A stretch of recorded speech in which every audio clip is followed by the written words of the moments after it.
What's going on, guys? It is your boy DuckyTheGamer back again here on Fortnite Season 3. Now, I've made, I don't know how many videos on Season 3 at this point, but today's video is special. Not because the court case has, a winner's been decided, not because this is the last day of Season 3. No, this is the 365th day of Fortnite Season 3 being out for iOS players. Last year, I think it was June 16th or June 17th, Fortnite Season 3 was released for the, entire of Fortnite, the worldwide release of Season 3. But obviously, things didn't go the way we were anticipating for mobile players, and we are still stuck in this situation. So I think the last time I made one of these videos was around the 200-day mark of Season 3. Well, we're past that. We're at a whole year now. And so I just wanted to give you guys a general update on the game, because most of you guys watching this video either A, didn't know mobile was still in Season 3. A lot of people assume when they hear that Fortnite mobile got banned, they just immediately assume that we can't play the game, the servers are offline, and that the app is pretty much just broken. That's not actually the case. You can still play the game,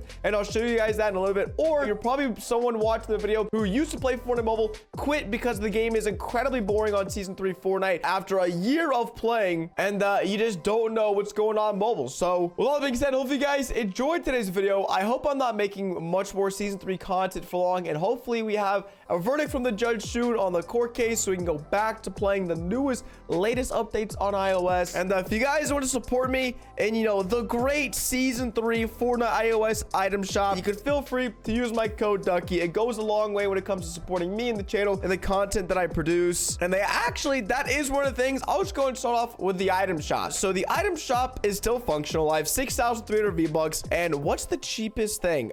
So this is a 200 V-Buck emote. And just to prove to you guys that you can still purchase things on the item shop in Season 3, I'm gonna go and purchase this. Boom, I got a hacky sack emote. I guess that's pretty cool, pretty swag. So this account, my DuckyTheGamer account, I use it on both PC and on iOS, so that's why I'm level 122. Even though there's no battle pass at the top of the screen, the battle pass and the profile area are both grayed out, meaning I can only go to the play section. The tournament section actually just yesterday got fully nuked. So as you can see, we're having trouble retrieving data from the event's neural network. It's been a year, and I guess that's as long as they're willing to keep it up. You used to be able to go back and look through old tournaments like the FNCS winners, cash cups. You literally used to be able to go back and look through who won those tournaments, which is a pretty cool, nostalgic bit of the game. But now that's gone. So the shop, some days, this is a pretty stacked shop. Usually there's anywhere from 5 to 10 skins in here, but there's 10 items being sold, which I guess is pretty cool.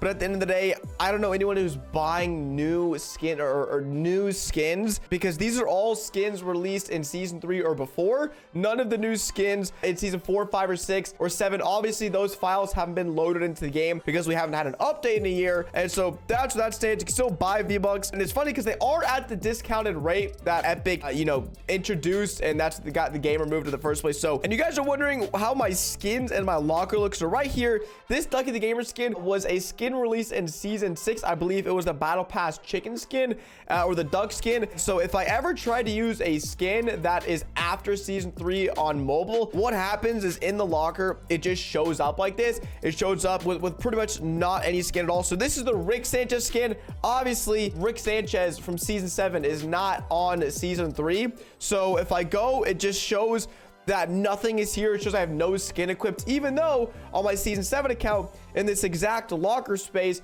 you can see it's Rick. As for the news, right above, my head right here, the little news, it's been #free Fortnite for a year now. They haven't changed this in literally a year. It's kind of hilarious. And you guys are thinking to yourself, well, yeah, Ducky, they can't change these things. The game is banned off the App Store, so how would they administer updates?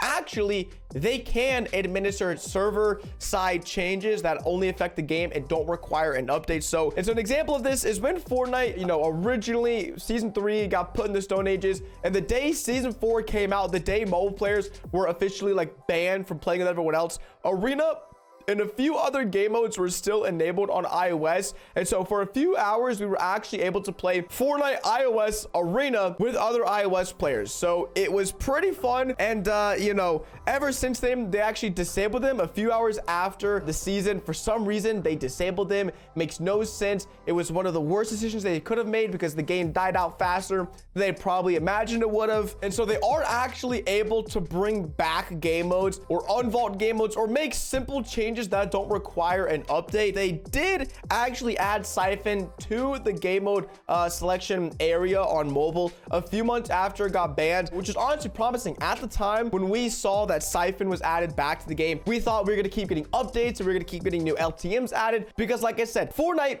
literally can add and remove LTMs as they wish. There is nothing in the lawsuit. There was nothing legally or, you know, software saying that they can't do this. Epic Games just decided to hate the iOS player base, and because of that, we've been stuck with solo, duo, squad, Siphon, which is a pretty boring game mode after about 2 hours, and then creative, and of course the tutorial for all the new iOS players who are going to keep playing the game. So as far as these game modes go, as you can see, none of my friends are playing solos. Creative is the only thing that keeps mobile afloat. Without there being any arena or there any being competitive formats, all the sweats and all the pro players pretty much just go sit in creative all day. It is pretty cool that the matchmaking for creative still works. It only takes a few seconds and then it'll chuck you into a matchmaking fill lobby with other iOS players, which is pretty cool. But unfortunately, with all the new updates creative has been getting for some of these other maps, iOS maps have been slowly breaking. Some spawn pads have been breaking. Some really basic mechanics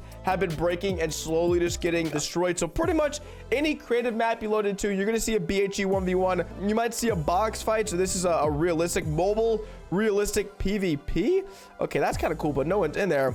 And then yeah, box PvP. So this is literally the only thing keeping iOS alive is these creative fills where people just 1v1 each other, box fight, and then have fun with it. And if you guys are wondering about the season 3 map, yes, it is the 13.4. I think that's the update this game is on. It's 13.4. It's the map where everything is completely dried out. There's no flooding going on. You got the mythic still in the game. You got Caddy Corner. You got the Authority, Coral Castle. You got Rickety Rig, Fortilla. You basically got all the old OG things. And this map honestly is one of the best maps in the entire chapter 2. But at the end of the day, once you've played a map for a year straight, it gets a bit dull no matter what. And so the loophole is exactly untouched. Literally, the game is in a preserved state. Exactly how the game was when it got banned, that's exactly how it still is. The season 13.4 update with the loot, with the AUGs, the burst rifles, the charged shotguns, the tac shotguns, that is literally the game I'm still playing. Nothing has changed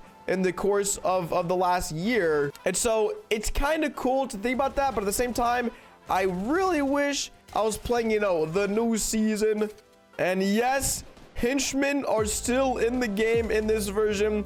It's absolutely hilarious. Can't kill me? No, not yet, not yet. Okay, my crouches are working. Never mind. No, they're not. So that's pretty much it. I mean, I would love to make a crazy long video going over everything, but it's the same. It's literally Fortnite Season 3 time capsuled and preserved a year later. I mean, at this point, like I said in yesterday's video, hopefully within 2 to 3 weeks, we'll have heard from the judge regarding her verdict of her saying who wins the court case. And then from there, we'll figure out if we're stuck in Season 3 forever or if mobile goes back to getting updates. But the fact that it's a year in the same exact season is mind-boggling. And still to this day, the fact that Fortnite has not communicated any word regarding iOS to the hundreds of thousands, the millions of players that they stranded is also pretty mind-boggling. So simply gonna leave it at that. Hopefully we'll be back playing some new updates very, very soon on iOS. And if you guys have, if you're unfamiliar with the situation, then hopefully this was entertaining, just seeing how things are going and, you know, what Season 3 on mobile looks like. But with all that being said, spin boy DuckyTheGamer, thank you guys so much for stopping by today's video, and I'll catch you guys on the next one. Peace.